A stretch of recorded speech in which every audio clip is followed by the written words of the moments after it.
Geronimo Foss and Jessica Said represent the Realism Working Group, and I think you're going to start to explain a bit your approach, also how you as artists relate to housing, and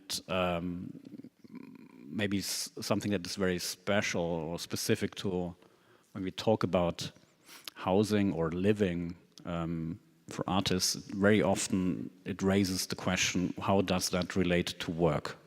And this kind of blurring between life and work is certainly one of the topics that we would like to discuss within the next hour.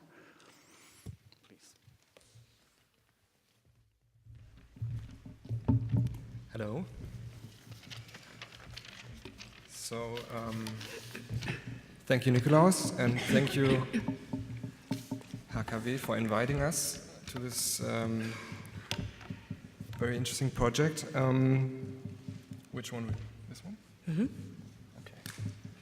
So, before we talk about the building you see on the screen, we say a few words about this group that we're in. It's a bigger group, but for this project, we've been 3 people. So Jessica, Martin is in the audience, and me. The Realism Working Group was founded in 2007, basically as a discussion on realism among artists, critics, writers, graphic designers. So basically the different protagonists of the cultural industry. So it's not exclusively visual arts, but that was kind of the starting point in the beginning. So first of all, we dealt with the reconstruction of and also the continuation of the historical debates on realism in relation to our own practice. And in a way, in realism, we found an artistic discussion that was always closely related to collective practices. And this also then brought us to the HKW in a way. We understand realism not as a celebration of reality or as a naturalistic representation, but to the contrary, as a perspective of appropriation of reality. This reality for us goes throughout all the spheres of reproduction and production. So we don't only want to discuss about realism in relation to our artistic works or do artistic works about realistic topics, but also we want to discuss it and also prove it in relation to everyday life. So in the recent years, among our discussions and projects, the issue of housing became a major topic for us. It's great to work as artists, so we don't want to miss the liberties that are connected to this sphere of work. It's for us, it's a working sphere in which you can also organize yourself as producers. And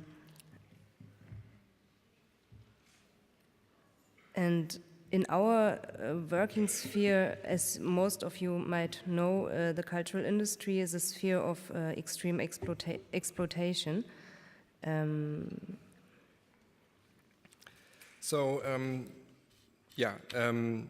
this, let's call it the misery of the cultural industry at the moment, collective self-organization is not just a good idea or like some kind of idealistic approach or something, but in the sense of realism, it's a realist perspective. It's something that actually makes things possible that are maybe not possible in the usual entrepreneurial setup of the cultural industry.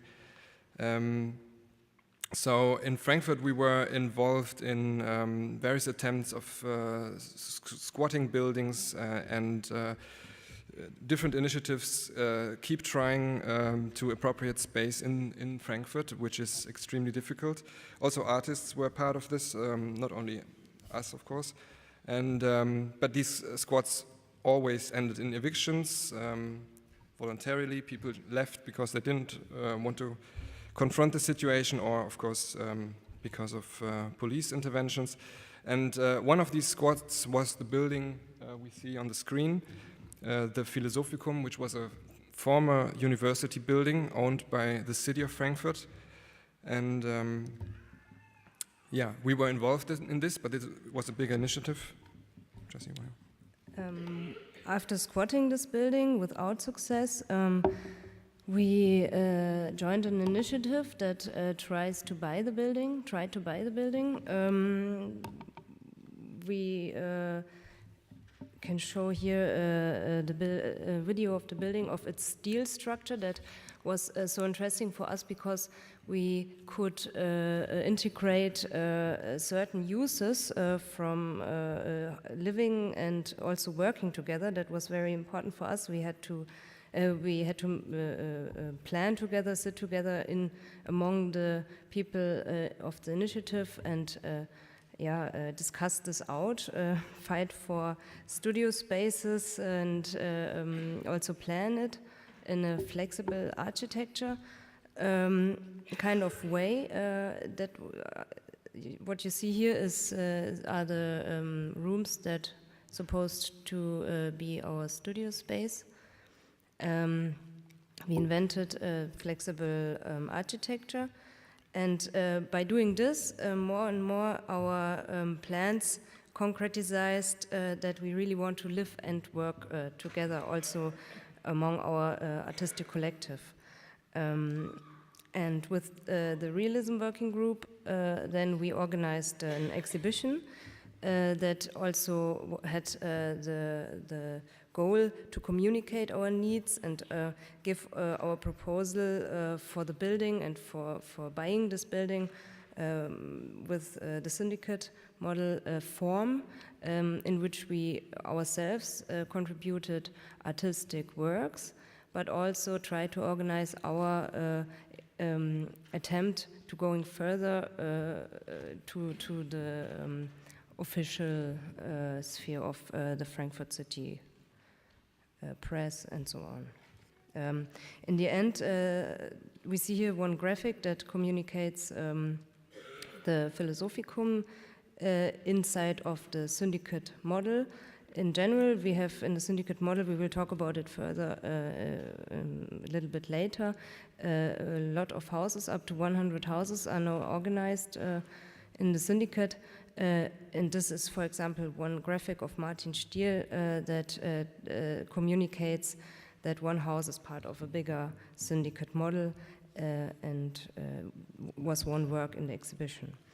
In the end, the Philosophicum building was sold to a higher bidding investor after about 2 years of political fights in the political sphere of Frankfurt City. And yeah, we are still very sad about this, but don't want to stop our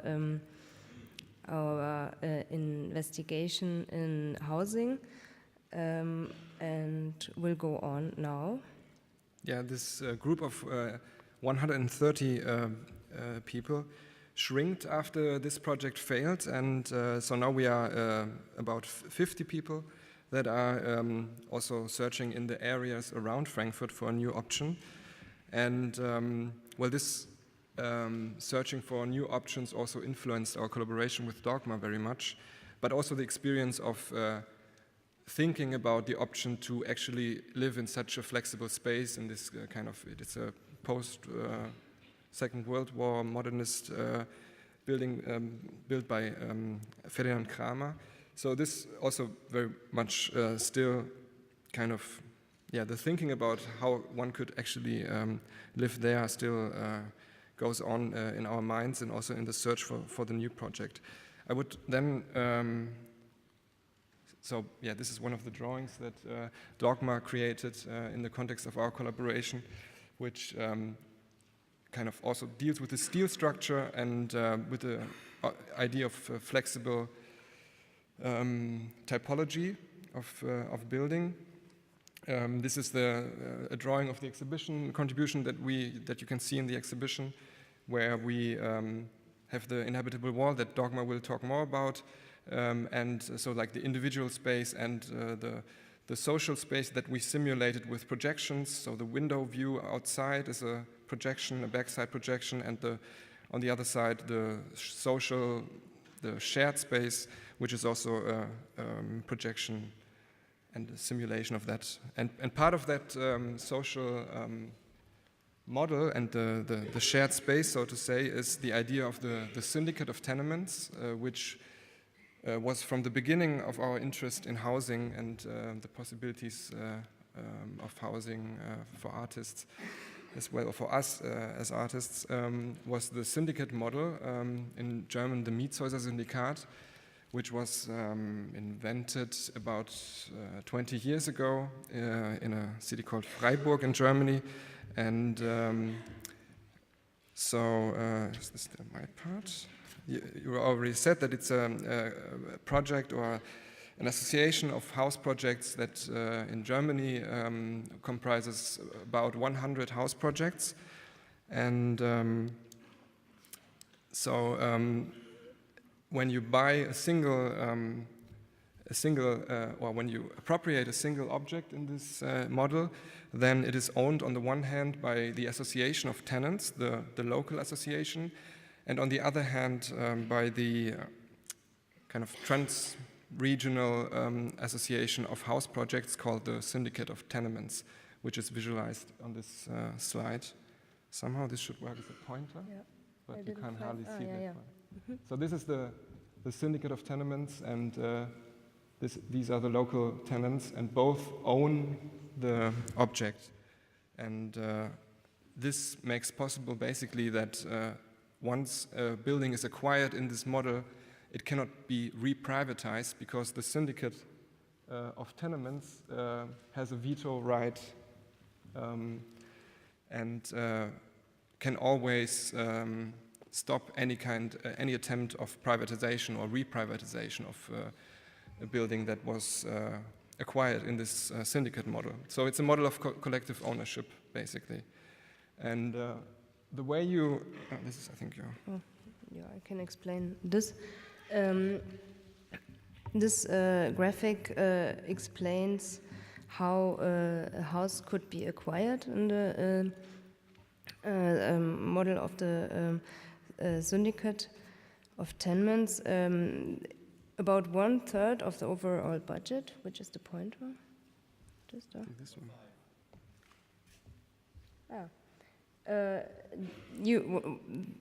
This group of persons that you see here functions as the supporters, friends and supporters. If you want to start to acquire the budget to buy a house, you will start to give your house a certain image that attracts people to invest in your house. This is also one important interest of the syndicate itself. It can't be just any kind of house, but it should have a certain impact also, for example, on the neighborhood, or it should have a certain political interest. To attract friends and supporters that want to invest in buying your house, you will find people that, hopefully you find people that invest, supporters.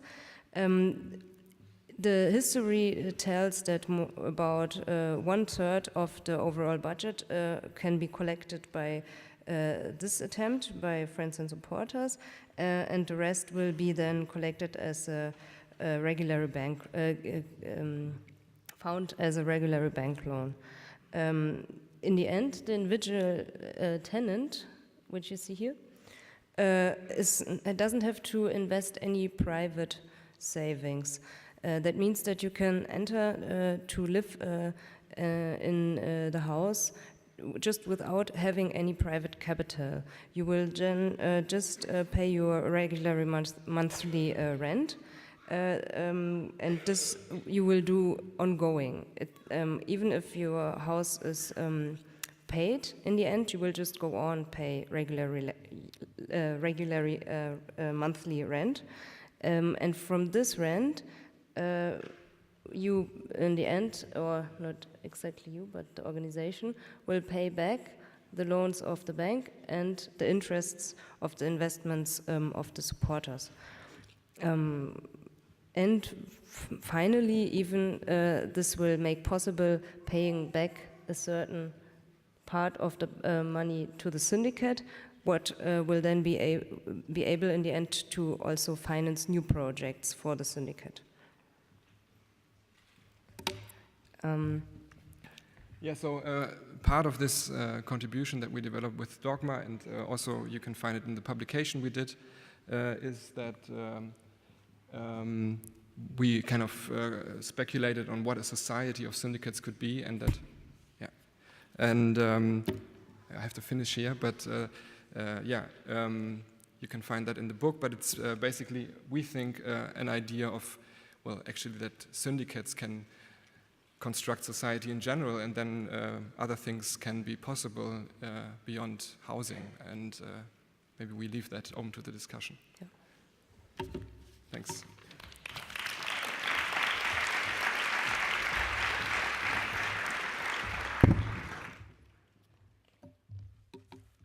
Okay, thank you and good afternoon. I have to say that it's very comfortable to be sitting on these chairs, but when you're here, it's quite uncomfortable.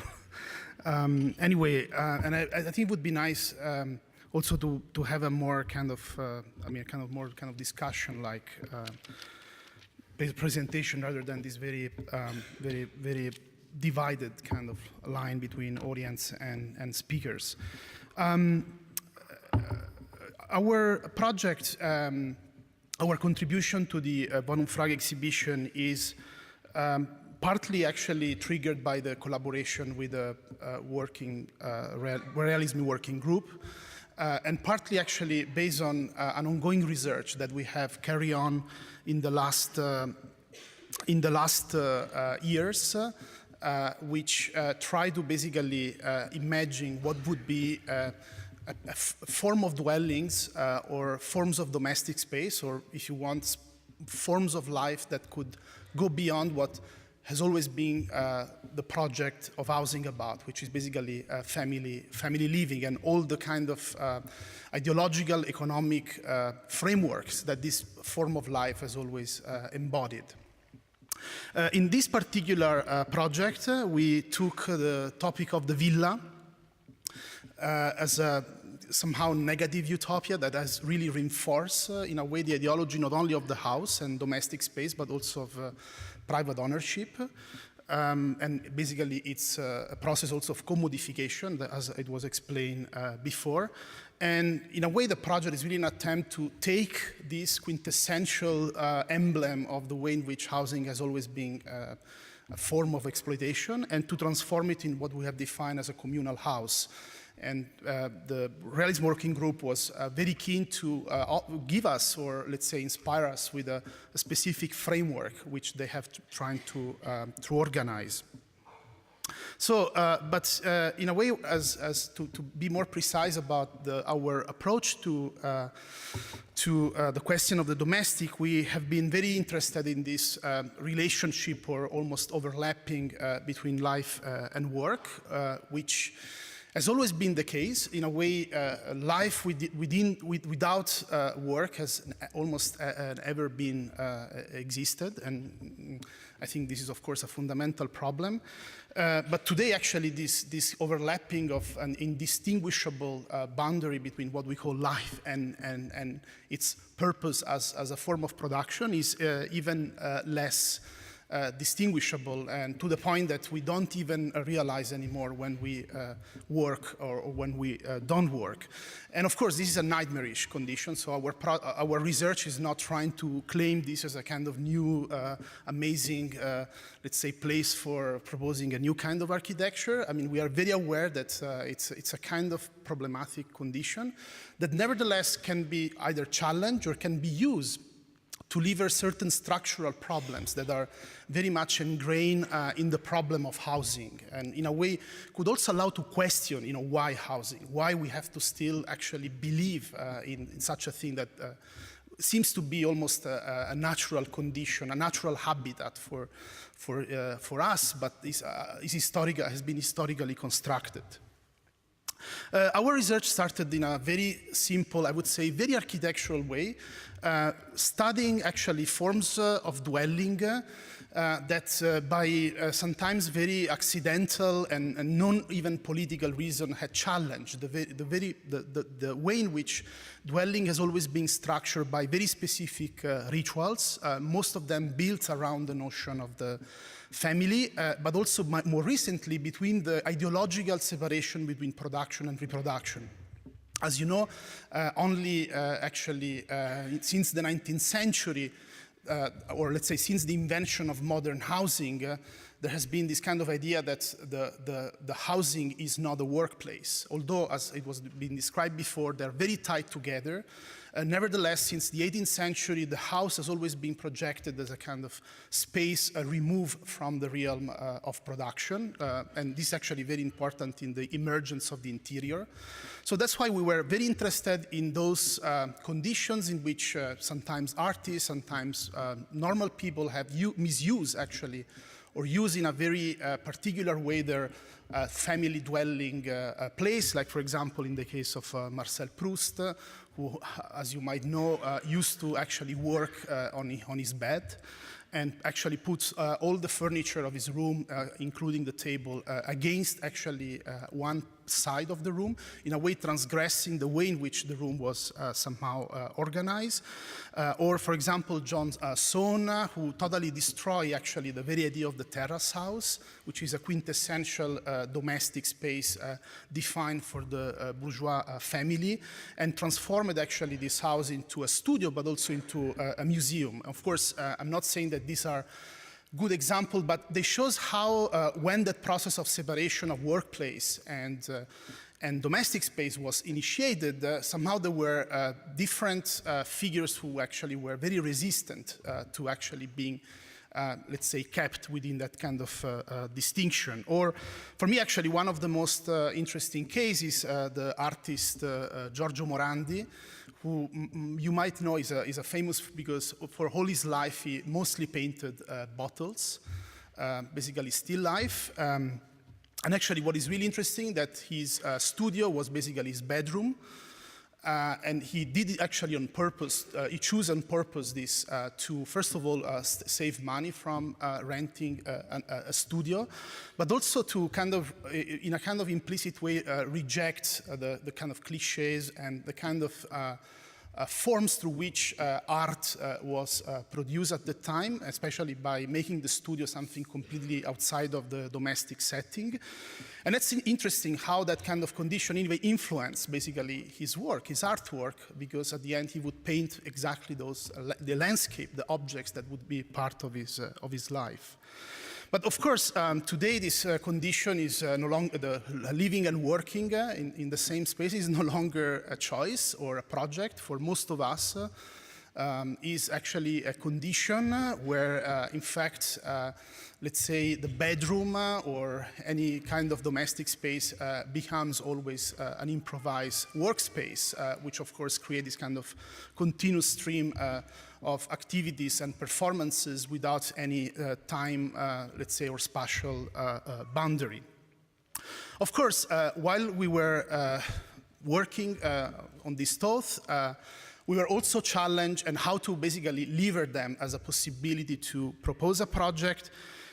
We were, of course, very much haunted by the topic of this conference, but also the exhibition, Zur Wohnungsfrage, which, as you might know by now, of course, is a famous pamphlet by Friedrich Engels, where Engels actually made quite clear that the problem of the way in which capitalism has commodified or create an unjust society cannot be solved by building housing or making new houses. And actually one of our professors at school, Manfredo Tafuri, used to comment this text by saying there is no actually a working class city, there is only a class critique of the existing city, and therefore any attempt to build, to use architecture to solve the problem is bourgeois socialism, or at worst a reactionary palliative. And of course this has been a question, an issue that, you know, after reading this text has always haunted the artists, architects, activists to use housing as a tool to, let's say, change, at least confronts the situation we are trying to describe. Yet, I think that what I think is a problem of that text is that both Engels but also Marx put very much aside the problem of reproduction, and also how, and this actually is a very important point of entry for us, how within class struggle, domestic space has always played a fundamental role, not only in terms of economics and affordability, but especially in terms of constructing subjects, in constructing actually conditions that begins really at home, through which then society at large was reproduced. And I think that in that sense, especially for those who struggle here and now, the question of how to change or challenge forms of dwelling, as the example we have seen before, even if they are sometimes very marginal and fragmentary, can perhaps give a possibility for housing to be a tool to at least highlight a more structural condition. And of course, I think in that sense, it's very important to understand the relationship between production and reproduction, how these two conditions has always been tied very strongly together, how capitalism has always actually tried to naturalize reproduction and therefore the domestic space, housing. In a way, reproduction is really the model of, for me, the Ur model of exploitation at large, the way in which affective relationships, family relationships, in a way it's an unpaid infrastructure through which capital has always reproduced its let's say, power. And how actually today, of course, especially in our way of living, these two things, these two conditions comes actually literally very often together. So the subject of our project, as it was clear from the presentation, is the artist. Of course, we take this subject in the wider generic sense possible. In a way, it could be as a graphic designer, a painter, a musician, a producer of wheelchairs, or an architect. Someone who, I mean, we are really trying to open up this category as much as possible, with a reminder, of course, and this actually goes back to the discussion before with Martha Rosler about hipsters, that, where I have some kind of disagreement, by the way, to the way in which the very subject of the artist was politically engineered already in the Renaissance, to downgrade actually the artisan. And this actually really happened in that passage from the importance of manual labor to the importance of intellectual labor, in which the figure of the artist, of course, played a very important role. Yet today, actually, the artist is, he or herself, downgraded by a kind of condition that celebrates the ethos of the art world, but leave actually its producers, or a part of its producers, in a very dire political and economic situations. And for us, actually, this photograph by Jeff Wall called Young Workers was a very crucial reminder that behind the kind of sarcasm of the hipsters, at the end, in a way, artists or people who are involved in this kind of production are people who are workers, producers, and actually among the most weakest segment of society, since actually they're also very difficult to politically organize. And in a way, projects like this, or what the Realism Working Group is doing, could be very helpful to repoliticize something that at best we can criticize as a kind of hipster culture. So that's actually where the question of domestic space becomes crucial. Domestic space has always been an ongoing process of primitive accumulation. So primitive accumulation doesn't stop in the Middle Age, as Marx or Engels believe, or with the kind of dispossessions of peasants, the house, creating gender discriminations, creating actually the family, which come from the Latin word famuli, which means slaves, has always created a kind of servant affective condition, which actually architecture has always very much ideologized, I mean, naturalized within its spaces. And this kind of let's say, primitive accumulation always works through a trinity of conditions. The condition of labor in the sense of reproduction of ourselves, which the house always tried to hide, or let's say, as I said before, naturalize. The condition of family, you know that 99% of the housing being produced even today is basically family apartments. Even when they are super small, they still have that kind of pretension to address the subject.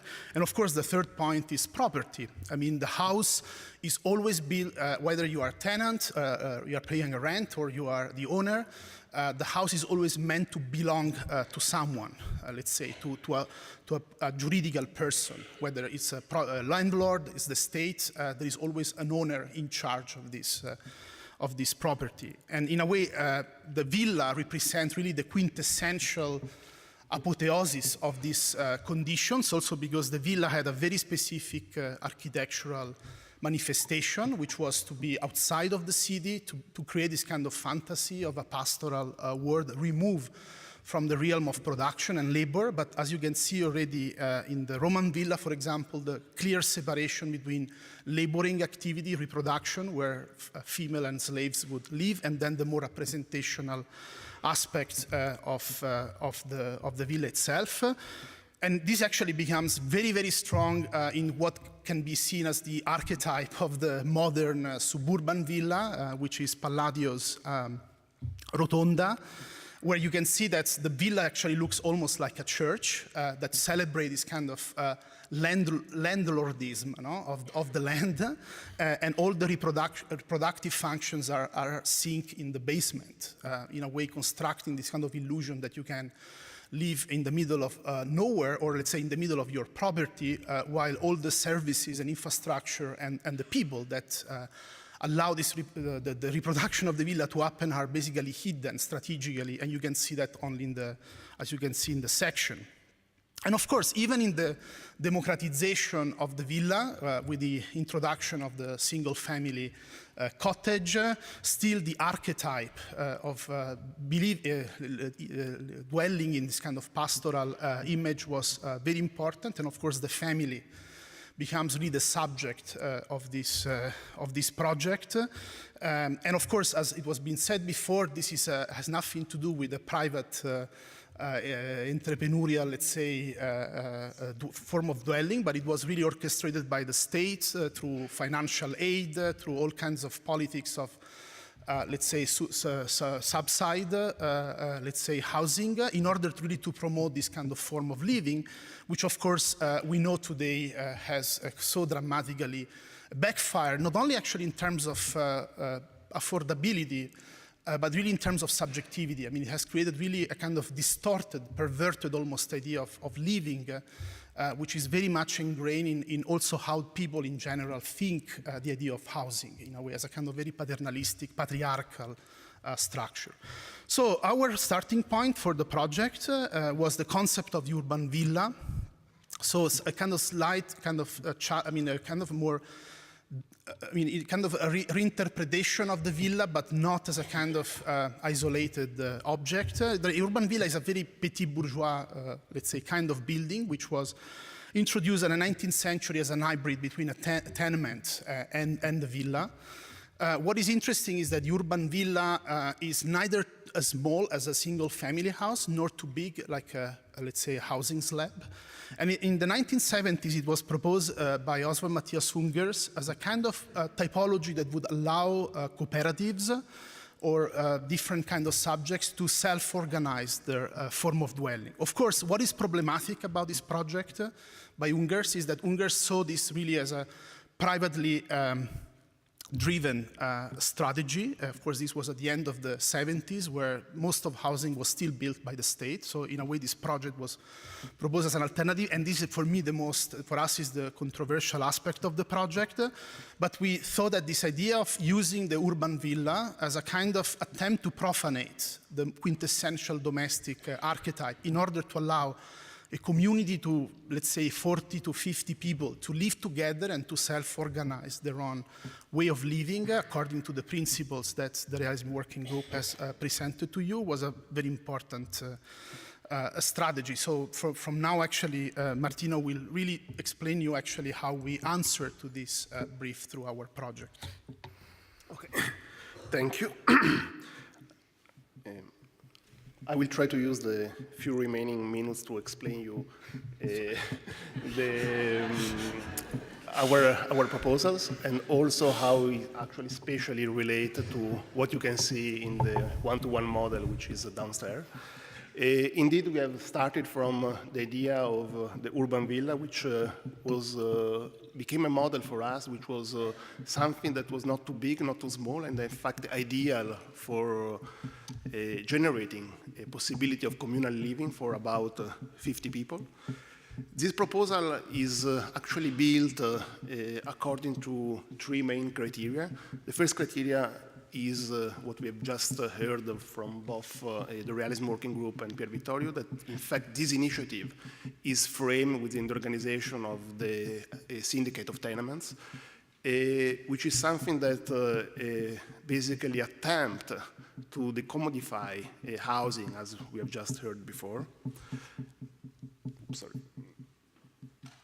The second criteria has to do with the site where actually our communal villa is located in the city of Berlin. We have started this project by actually a process of exploration of the city, and we have discovered that in Berlin there are a lot of unforgotten, neglected, unseen site, which still today actually falls outside of current zoning plan. And this site became quite interesting for us as possible site where our proposal could be placed. And the reason for that is that often these sites are in public hands still. Often these sites are pretty much close to infrastructure, to public mobility network, and therefore offer facility and possibility to people to commute and to move through the city in a quite easy way. And also, these sites are somehow characterized still by a sort of unexpected beauty, which in fact, in a quite paradoxical way, relate to the suburban green environment where the original idea of the villa was meant to be located. The third criteria, it's a very important criteria for the project, is that in fact we have started with this project a research which certainly is not completed and something that we will develop further in the future. Namely, the fact that we have attempted to build this this communal villa, which is actually declined in two actually different prototypes, one which is slightly more urban and one which is slightly suburban, as a sort of industrial building. This, of course, was done with the goal of reducing construction costs. And in the case of the suburban communal villa, we have adopted a prefabricated steel structure, while in fact in the case of the, let's say, more urban communal villa, we have adopted the concrete prefabricated structure with the goal, as I said, of drastically reduce construction costs. Of course, this is achieved not only by actually deploying a construction strategy which normally belongs to industries and a production plant, but also basically by getting rid of a phase of the construction process, which is the phase of the finishing, which on the one hand, of course, allow us to reduce cost, but also in a way allow us to get rid of all that sort of apparatus which so strongly, as we have heard before, characterize what is domestic space today. So the result of that was that we came to an estimation of a construction cost of this urban villa, which is close to 700 euro per square meter, which is actually a rather low level of construction cost. Very quickly, I would like to show you the organization of the villa, which is actually based on the definition of one living cell for one inhabitant, which is this little, let's say, square that you see in the lower part of this plan, which constitutes a living cell which has a defined measure of 7.5 times 7.5 times 5 meter height, which is actually distributed and located on the outer edge of the building, and thus defining in the center actually what is the most important space of the entire project, which is the communal space, which is indeed framed by this, let's say, private space which is located along the outer edge. In fact, the whole plan is characterized by only one fixed, let's say, partition, which is what has already been mentioned, is a system of inhabitable walls, which is also one of which is also what you have, you can see exhibited in the exhibition downstairs, which is actually the only fixed partition and the only actually furniture which is present in the entire villa, which is something that on the inside, toward, let's say, the space of the private cell, becomes a sort of container of the primary facilities to allow for living to happen, namely a sleeping alcove, a bathroom, a wardrobe, and a certain amount of, generous amount, I would say, of shelves. While on the outer space, toward the collective space, it becomes a generous storage space where art material or art products could actually be stored. The idea is that, in fact, if we look at these collage or images of the inside, is actually to produce an architecture which is rather simple, which we could say is actually pretty abstract, but something that, in fact, becomes flexible not only in terms that, in fact, this space could be transformed, but rather in the fact that this space could be accommodated or could be used by actually different subjects, which could be older or younger, that could be male or female, it could be adult or child, so that all of that actually could pretty much fit into the space of this unit. A few more images of the space of the cell. If we come to the plan, actually the most important space is the space, the communal space, which is located at the center of the plan. There are few actually fixed functions which are mostly located on the ground floor level, where actually, for example, noisy workshop or other laboratories are located, while in fact the main collective space is a space which is adjustable, which is flexible, which is actually, that could be rearranged thanks to a system of movable partition that in fact would allow to achieve different combination and different articulation of the space, that allow also to, in a way, blur the distinction between forms of production and forms of reproduction, as I think it will be pretty much clear from the images that I will show now.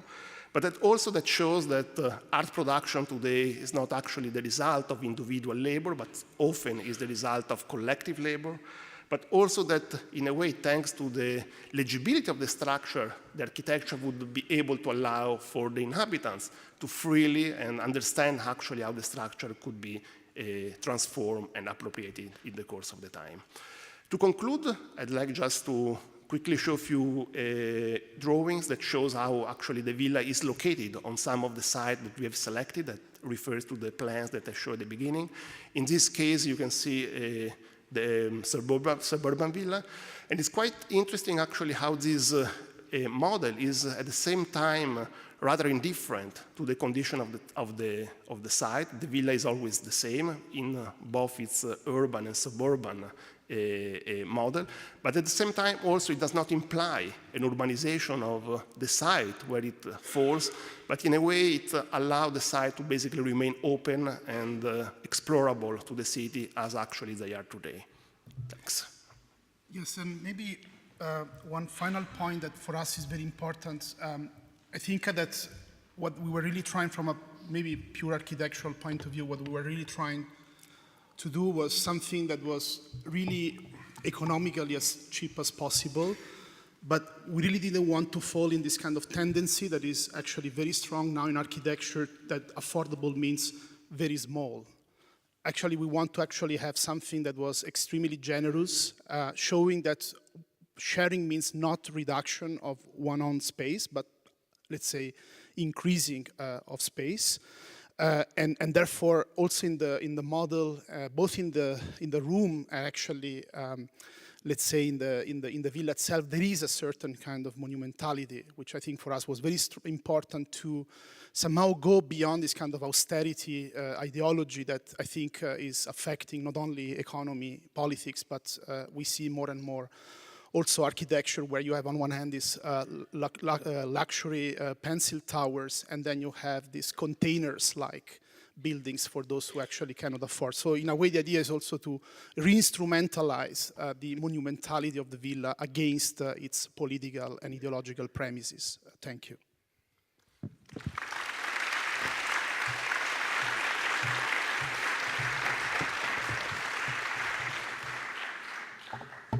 Yeah, we'll conclude with a short discussion and also Q&A to the audience. Maybe if first question, something that you, Jessica, and Geronimo have had to cut out due to time. The whole project is also, as you explained, very much about a collective. So it's really a collective housing project from the architectural point of view, the economy, but also the kind of labor investment, as I might call it like that. I know labor has many meanings here in this project, but maybe you can briefly describe how that community would actually work together or live together, how also the tasks of living together collectively are distributed. Yeah, this is first of all, there is of course like weekly meetings and painful long discussions and even bigger meetings once a month and all these kind of things.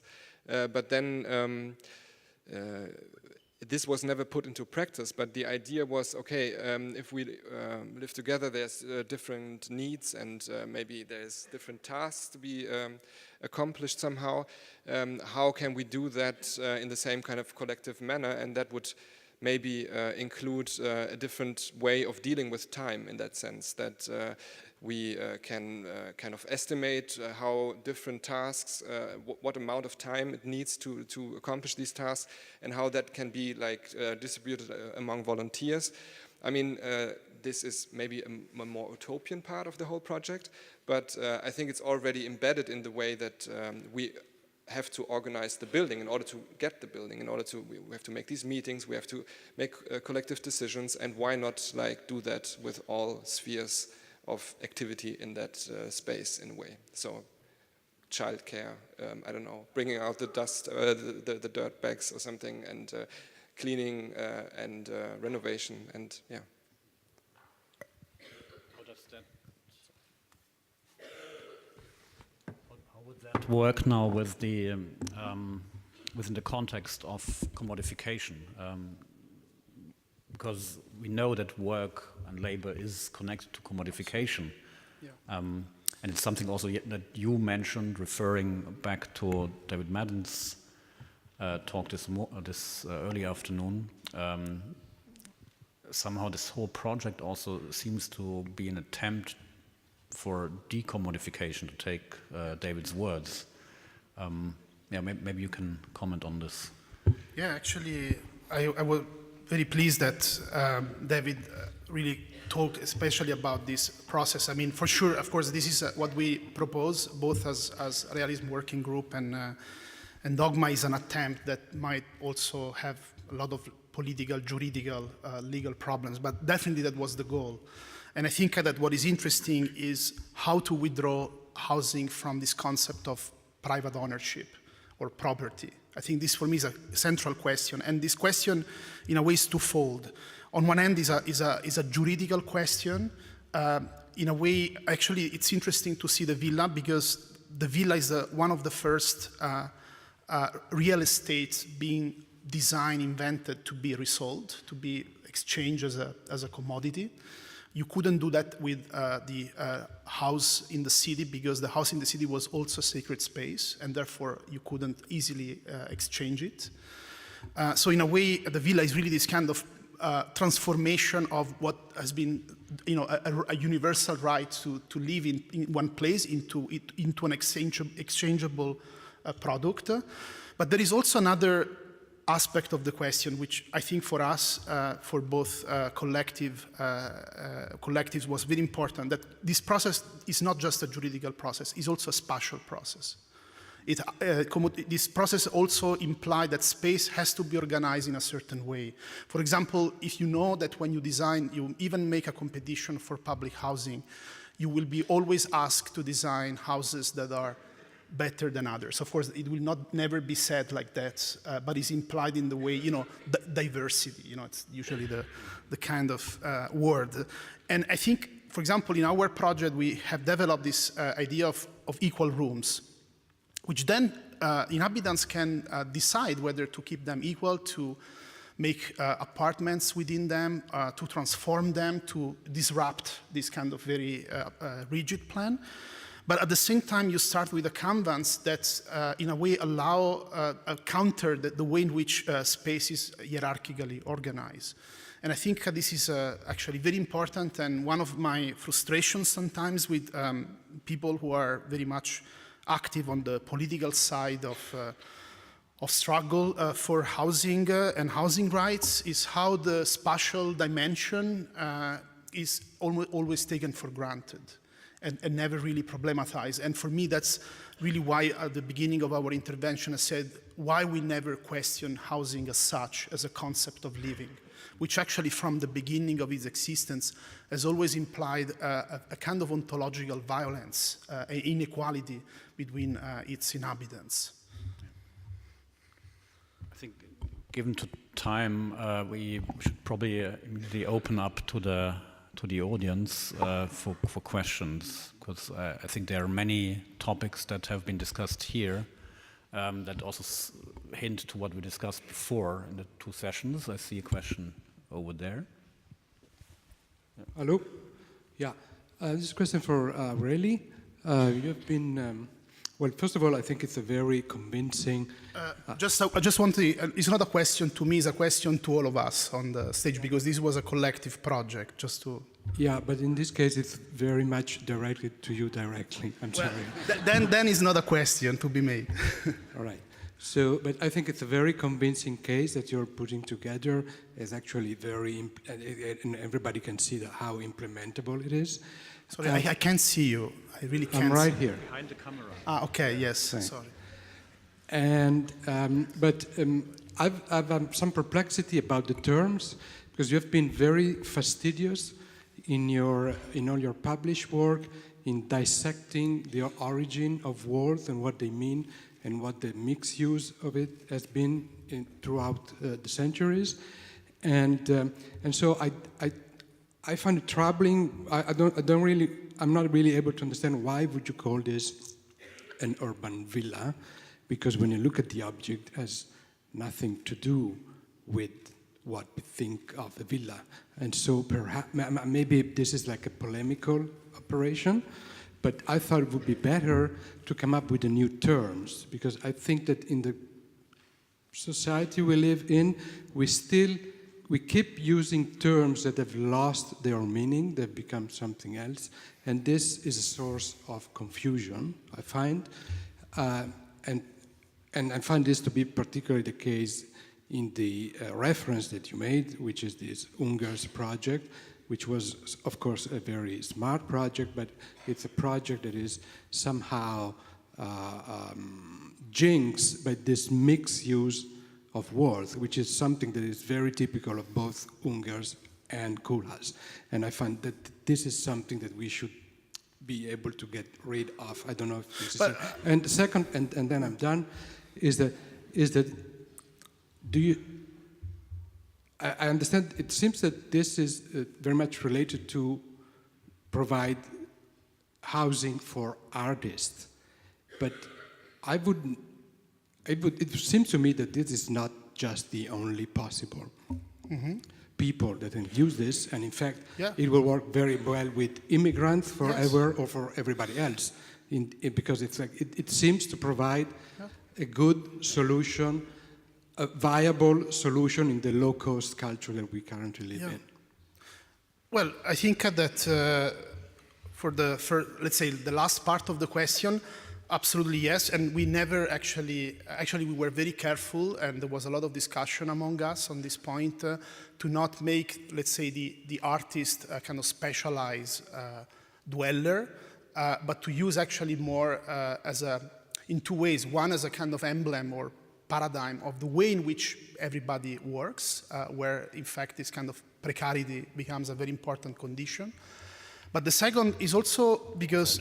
Also in a biopolitical dimension. Yes, in a biopolitical dimension where, this condition of life and work is very, very important. But there is also another point that for us was very crucial. We didn't want to patronize people outside of our condition. In a way, you can say that this project is a project for us, for the way in which that is confronted with the problems which we live constantly, with the questions of how to live together, how to organize ourselves. And I have to say that sometimes I found very problematic the way architects think, or artists think themselves as being outside of the picture and solving problems of others who they believe are in urgent need. And they completely ignore how they have become really part of the picture. I mean, we don't have anymore that detachment that was possible before. And for the actually use of words, well, I don't believe that there is a kind of, in words, a kind of ultimate objective meaning. For me, there are historical use of certain terms. And actually, the history of the villas, for me, is really interesting, because now the image that society have of the villa is the single family cottage. But in fact, if you see an example from Roman times, where actually the villa was somehow invented, to Palladio, the villa has always looked completely different. I mean, its history is made of a multitude of models. And the only thing that has remained constant, which was exactly what we were trying to change, was its actual economic framework, which is basically the possibility to colonize and exploit the land and to create this kind of microcosmic pastoral dimension. Can I add something? And also, what I like about the word villa is that it's definitely not the stereotype or picture of the social housing, which is tiny and kind of, especially now, speaking in a German context, associated with austerity in a way, like that, as if people that have not much money have to live in very small spaces. And I think it should be the opposite. I mean, like, we wanted to, with this model, make something big, but that is actually realistically cheap at the same time. And yeah, and it has also like maybe an hedonistic approach to this. So, and we all have our experiences with living in squats, we all found out, and we don't want to do this forever.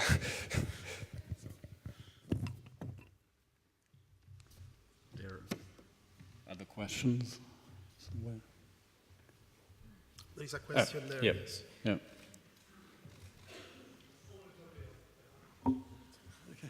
Kind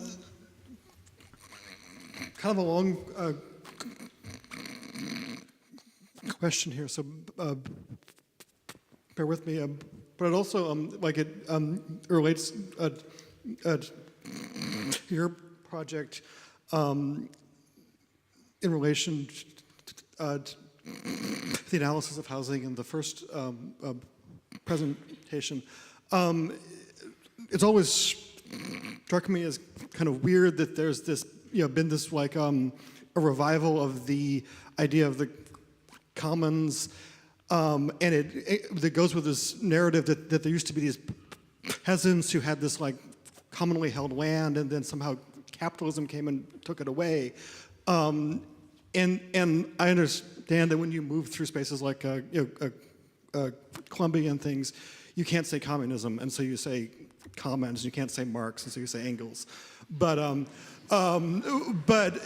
what this references is the feudal system, and I know that there's lots of conservatives who would like to go back to this idea of a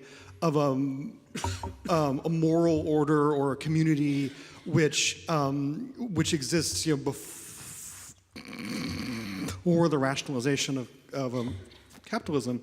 And so I thought it was really good when the first presentation ended with an invective against moralism, and how you showed the Villa Rotundi and performed the kind of feminist critique of showing that the problem with this like the humanist kind of like the mathematics of the